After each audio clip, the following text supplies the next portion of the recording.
آیت نمبر 255 لہو ما فی السماوات، اسی کے لیے ہے جو کچھ آسمانوں میں ہے، وما فی الارض، اور جو کچھ زمین میں ہے وہ بھی اسی کے لیے ہے۔ عربی گرامر کے لحاظ سے لفظ ما جو ہے یہ عموم کے لیے آتا ہے، جس میں تمام کچھ شامل ہو جاتا ہے۔ اب یہ لفظ اگر سماوات کے ساتھ علیحدہ آئے اور الارض کے ساتھ علیحدہ آئے تو اس کا مطلب ہوتا ہے کہ آسمانی نظام کی علیحدہ سے بات کی جا رہی ہے اور زمینی نظام کی علیحدہ سے بات کی جا رہی ہے۔ پھر ہم دیکھتے ہیں قرآن پاک میں کہیں سماوات آتا ہے جس سے مراد 7 آسمان ہوتے ہیں، اور کہیں لفظ سما آتا ہے جس کا مطلب ہی آسمان ہوتا ہے۔ لیکن اگر ہم ان دونوں الفاظ کا آپس میں موازنہ کرتے ہیں تو ہمیں سماوات میں بظاہر زیادہ وسعت نظر آتی ہے کیونکہ اس میں 7 آسمان مراد ہوتے ہیں، اور سما میں ہمیں اتنی وسعت نظر نہیں آتی کیونکہ اس سے مراد صرف آسمان ہوتا ہے۔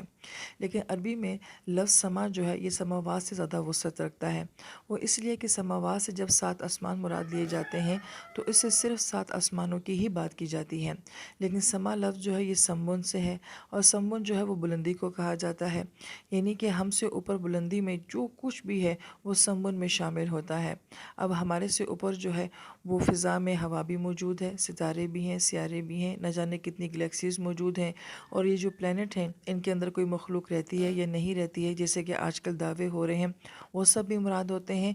اور مزید یہ کہ اس میں سماوات بھی شامل ہو جاتے ہیں۔ اب یہ 7 آسمان ہیں، ان کے اندر کتنے فرشتے رہتے ہیں، ان کی کیا تعداد ہے، اور وہاں پہ جنت بھی موجود ہے، انسانی روحیں بھی وہاں پہ ہوتی ہیں، اور وہ بہت کچھ ایسا جو کہ ہماری نظروں سے پوشیدہ ہے، وہ سماوات اس میں شامل ہے۔ تو گویا کہ سما میں پھر جو ہے زیادہ وسعت پائی جاتی ہے۔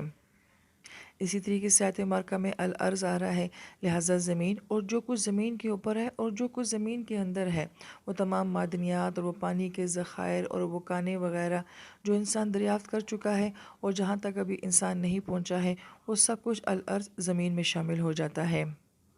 لہٰذا سماوات والارض سے تمام فزیکل چیزیں جتنی بھی اس دنیا میں موجود ہیں، جہاں تک انسانی نگاہ جاتی ہے یا نہیں جاتی ہے، اور اس کے علاوہ وہ جو مانوی چیزیں ہیں، مثلا آسمان سے کتنی رحمتیں، برکتیں، مغفرتیں اترتی ہیں،